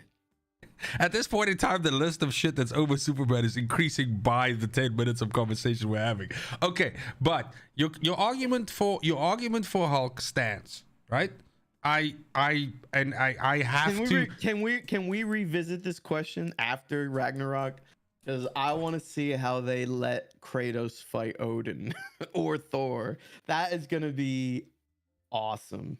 But I mean, you can remember that Kratos can also get some boon of the gods or whatever. And then it is what it is. But and there can always be some plot device that this thing kills fucking gods by just touching them, whatever.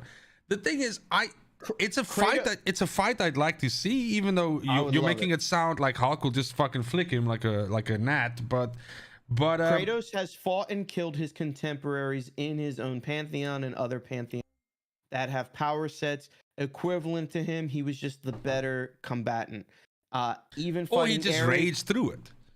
And his rage comes from the power of Ares. And at the end of that game, he had to use those same level of Ares level hacks, and he beat Ares. Now, Hulk just wins, bro. Like, those gods can be killed. I've never seen Hulk be stopped. He just will keep fucking until he can't fucks no more. He just wins. But there's all those times in the comics where Hulk takes enough damage that it reverts him back to his Bruce Banner form. And at that point, they wrote that version of Hulk to have a limit. Okay, but that's what I'm saying. Over comics, if you took but Roman, that's what I'm saying. In a world, right, where Kratos is able to reduce Hulk to Banner, he just rips his spine out.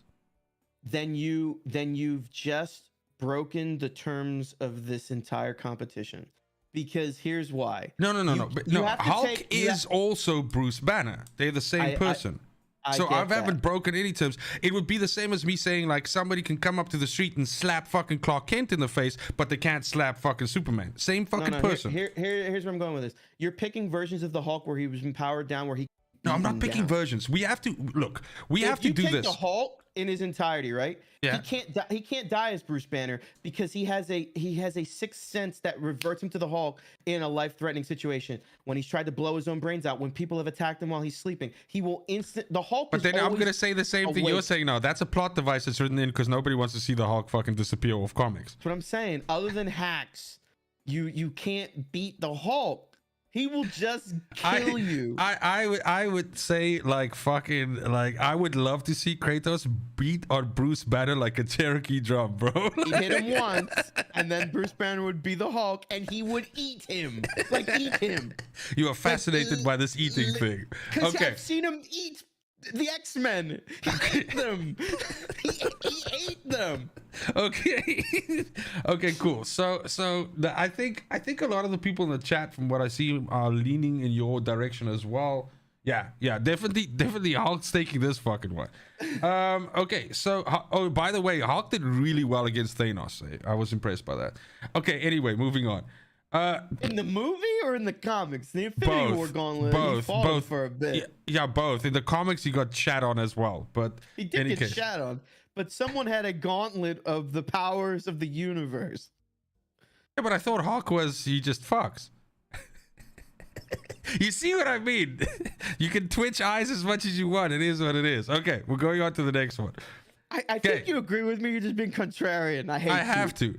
Okay, the next one you're gonna love. The next one's really good. So Ms. Marvel, the Kamala Khan version, versus Moon Knight? And I'd like you to pick first.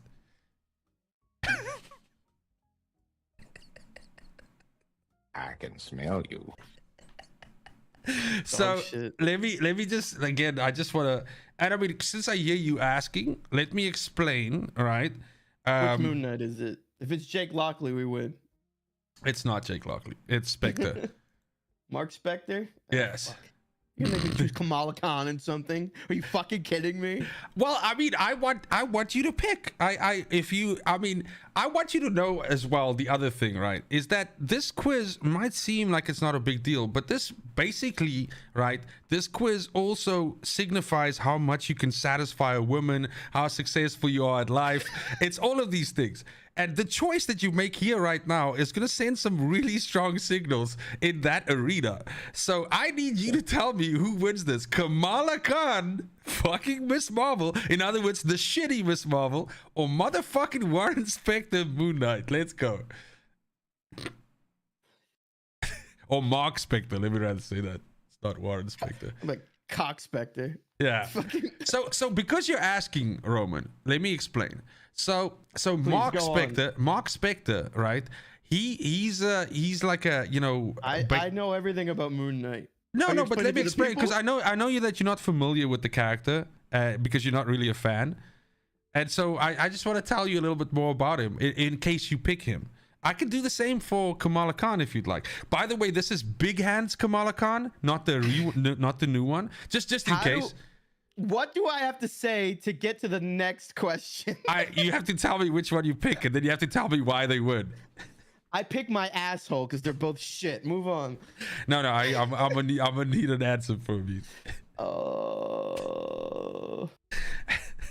I pick fridge for 200. So I'm gonna go ahead and assume you're picking Kamala Khan. No. Okay, so you're taking Moon Knight. No. You have to pick, you fuck. This is Sophie's choice. Pick. Oh. Sophie, come here. Dude, like let's move this along. Let's go. Pick. fucking Khonshu. Let's go. Okay, you're taking Moon Knight. Now, at this point in time, and I know there's only like 10 people watching right now, but I'm of course gonna share the fuck out of this. But we love you. Yes. But I'm gonna share the fuck out of this high and wide, because I think it's important that Roman admits his love for Moon Knight, and he just picked Moon Knight. He's the shittiest character ever. He's a fake ass Batman who they just think that it's deep because you're convincing me that he's gonna win this fight, man. I like it. They're like, oh, how can we make Batman more damaged and make him cooler? Let's make 5 Batmans in one Batman. Fuck Moon Knight and his sister. Okay, so I'm gonna let the audience decide who wins here. Actually, I think Kamala Khan wins, just simply because she'll make those big old hands. She'll just give him a little clappy clap, and then he's bye bye. And I think that's all you need to beat Moon Knight, because he is hot fucking dog water. But please, take those giant hands and clap my head. get clapped.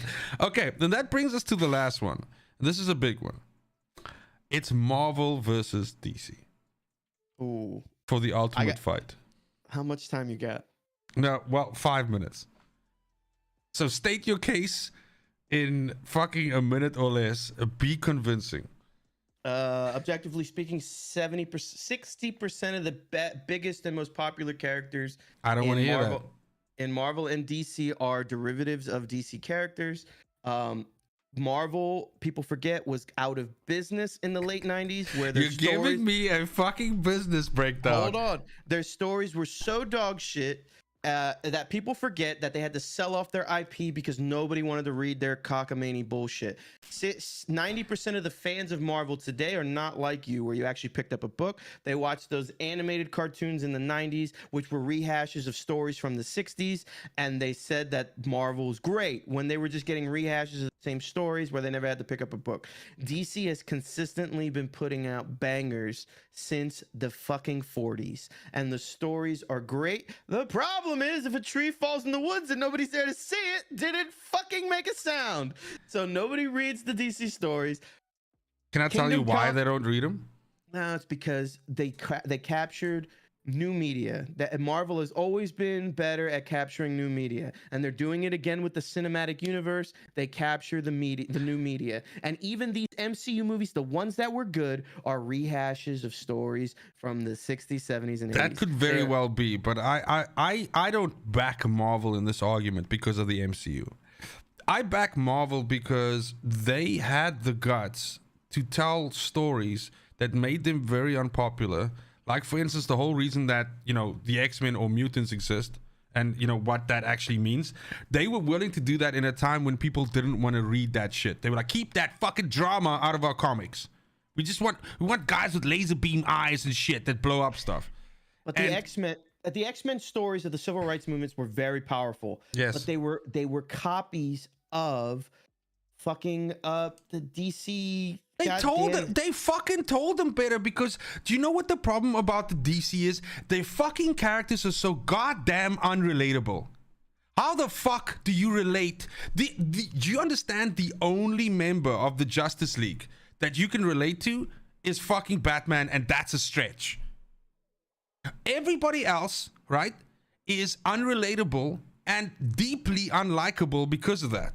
This is the problem. When you look at the X-Men as an example, and the X-Men is only a small part here, the X-Men have characters that are, it's not about their power fantasy as much as it is about the person that they are or what they stand for. You look at a character that's deeply, deeply rich in lore, like Wolverine, right? Yes, the claws are cool. Yes, the fucking healing factor is cool, all that stuff. But when you look at the character that Wolverine represents, then I struggle to find, and I'm not saying they don't exist, but I think you can throw a fucking ball into the sky and there's a higher chance that you hit a decent fucking Marvel character on the way down than a DC. DC is full to the brim with unlikable carbon copy fucking copies of everything. And that is my issue with DC, is that you have to farm your way through so much shit to find a decent fucking character and a decent story. That's my issue.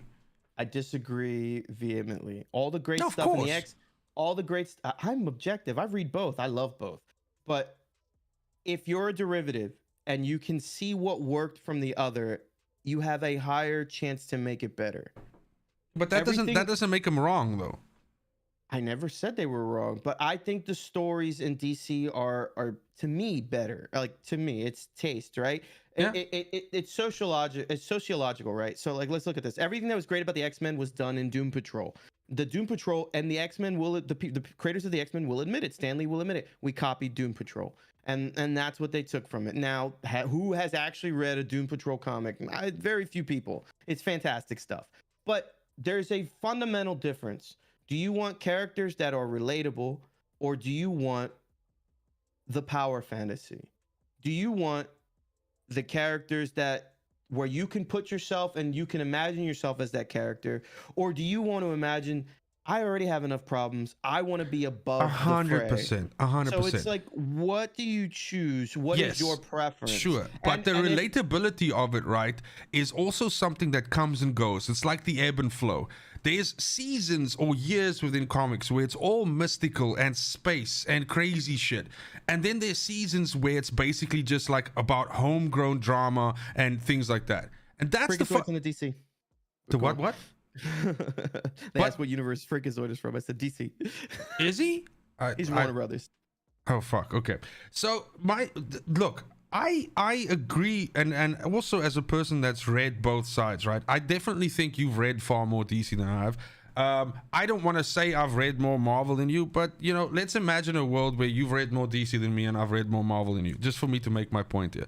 I think the thing is that it's, in a lot of people that I've spoken to about this, fans who are as diehard as you are about DC, I find that there's a little bit of Stockholm syndrome there because of the fact that you know that a lot of your stories were imperfect, but they were copied by Marvel, and Marvel now gets the credit for those stories. And that makes you embedded in the idea that, we did it first. We did it in the 40s, 50s, and 60s. It might not have been as relevant as these stories are now. It might not have been as well told, and it might not have had such likable characters, or whatever the reason might be. But but that's one of the reasons why you look at it as a bastion of like, you know, something good, is because of the fact that you owe loyalty to it. And I don't know that's the loyalty thing. to anybody. I'm corporate out. I think competition makes things better. I'm not loyal to any brand. Even to this day, DC still has the better stories. War of the Robins, Battle for the Cow, Throne of Atlantis, like I just said, American Alien, Superman. I haven't had a banger of a Marvel story that I can go back to in recent memory. Avengers versus X-Men was cool and had great flashing banger pictures. of a Marvel story. So you didn't find World War Hulk fucking amazing. You didn't find Civil War, the first one, fucking amazing. These were fucking pioneer stories that challenged the paradigm in those universes. You're telling me you didn't find those, like, because some of the ones which you just mentioned right now are not nearly as fucking genre defining as those ones were. See, that's what I mean by genre defining. Like the media, like if a tree falls in the woods and no one saw it, did it make a sound? No one's reading these books. They're infinitely better. But do you understand what your argument is? Your argument is these are good stories. The only problem is people aren't reading them. But I could argue the counterpoint to that and say people aren't reading them because they're not good stories. No, that's not it at all. No. Hold on. That's you made an opinion. I'm making an opinion, and I'm no more wrong or right than you are, because the facts certainly make me as right as you are. You're saying these are great stories, but motherfuckers aren't picking the comics off the shelves. I'm saying they're picking other comics because these aren't good enough stories to capture them. Well, then let's do something. Let's create an awards for comics. Because nobody would see half the Oscar contenders until they're nominated as Oscar contenders, and then people go out and watch those movies because no one knew they even existed. Your stories that are genre defying, a lot of them are great. Civil War starts great. It goes dog shit by the end. Avengers versus X-Men starts great. By the end, they ran out of, they got dog shit at the end. But I was gripped in the beginning. The art was on point. The comic covers are so indelible collectibles. The stories were great. But shortly after Peter Parker unmasks himself, that thing spirals into dog shit. Like it's just what happens. Like DC stories, if you could tell me a character, well, let's look at Billy Batson, right? You said that they have hindsight where they can see it and they can make it better, and I have Stockholm Syndrome because I'm holding on to the past. This character is one of the oldest characters going back to Superman. It is the perfect superhero. It's a little boy. You can say the magic word and you become as powerful as Superman. Mm-hmm. That story was great for its time. Then it slagged off because it was too wholesome. What do? They recreate the story. He's now a homeless kid who lives on the streets, helps out a bum. You're saying as if like DC fucking, like they pioneered this fucking recipe and they're the ones that hold this recipe and nobody else is doing the shit. Dude, fucking Image Comics did that fucking shit with what is it, Gen 13 and shit. So I mean, come on. Like this, how many times is fucking... You're looking at the broad strokes, the story, the content, the stories are amazing. They're amazing. Flashpoint, like that's a recent story. All right, everyone's multiverse stories now are going off of that, you know, like even Marvel. I don't agree with that, but Crisis of Infinite Earths is better than Secret Wars. All right. You think people are gonna care about battle continents? Crisis of Infinite Earths might be better than it, but it was created to solve the fucking problem that they had with all this fucking like multiverse shit that they had running around. So that was a case of like a fucking broken watch being right twice a day. Like they unfucked themselves there, and then got like lucky because they did something which people thought were like, oh my god, like you have like Earth fucking blah blah blah and all these things coming together and it's a fuck show. So the same thing that you're criticizing fucking Marvel for, and that is them not having any originality and copying of other things. I didn't criticize Marvel. I love Marvel. No. But you said that they copied DC. That's a criticism. No. I'm saying it was better story. I didn't say they copied. I said it was a better story. You literally used the word copy just now. Regardless, I think Crisis of Infinite Earths is better than Secret Wars. That's personal opinion. Yes. But at the end of the day, it comes down to this. I don't always want relatability. I sometimes crave the power fantasy. Okay. And that is a fundamental bias regardless of anything. And I can objectively tell you when I think one storyline is better than the other. But I could tell you this, Batman and his rogues gallery is better than most things anyone Well, I can feel make. that way about Flash. I think Flash's rogues gallery is great as well. But I'm gonna end my point on this because I think we can talk about this for like 15 fucking years. But I'm gonna end my point on this and say that I think it's really interesting that you started off your point about DC by mentioning how long they've been around and how Marvel was almost washed up and how they almost disappeared off the scene because nobody's buying the shit and they went through a hard time. Now, if you equate the power or the strength or whatever of these two universes by their financial power and what they're able to do, Marvel fucking steps in DC's mouth. And that's just that. So It's very upsetting. It's AT&T interesting. It's interesting that you use this because to me, I might be sitting right next to you and agreeing with a lot of the stuff that you're saying, except for the fact that I think every single time DC is afforded the opportunity of doing something right, and this is in my recent memory, and I'm not talking about stories. I'm talking about fucking business decisions, that the thing that you keep talking about, that people don't read these fucking great stories that you love so much. Every time that they're given the opportunity to make a fucking good decision about that, they make a shitty decision. That's my point. So if we have to live, correct. if we have to live in a world where we take story and all of that stuff off the table and we just say to each other, dude, I want this universe to continue on forever so that one day as a grandpa I can sit and I can open up these books from when I was a kid and show them to my kids and go, this is the shit I read like 50 years ago, right? It certainly looks to me like DC's doing whatever they can to fuck that up. It's not DC's fault. The unfortunate thing was... but for in this point, I'm gonna have to aim it at DC. But I understand exactly what you're saying. Yeah. There's bigger plays at work here for sure. But this quiz says Marvel versus DC and not DC and its fucking shareholders and shitheads that make bad decisions versus Warner Marvel. Media versus Disney, and nobody beats Disney. This is true. The mouse is a motherfucker.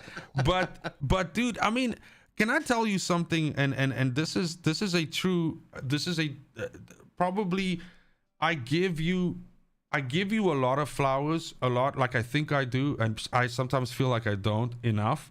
But I have to say that being able to talk to with you and to you about this, and we always say how closely tied we are to things and how much we feel the same about stuff, and that list is unending. But when we talk about something like this and we're able to actually pick each other's brains and stuff like that, I fucking cannot tell you how much I, first of all, enjoy that and how much I appreciate that we can do it to each other, because I walk away from this conversation having learned something, and I appreciate you for that. I really do. It means the world to me, and to be able to do this with like my contemporary, like someone whose opinion I value very much, but at the same time someone who can give me a hard time and I can give them a hard time and we can fucking enjoy it.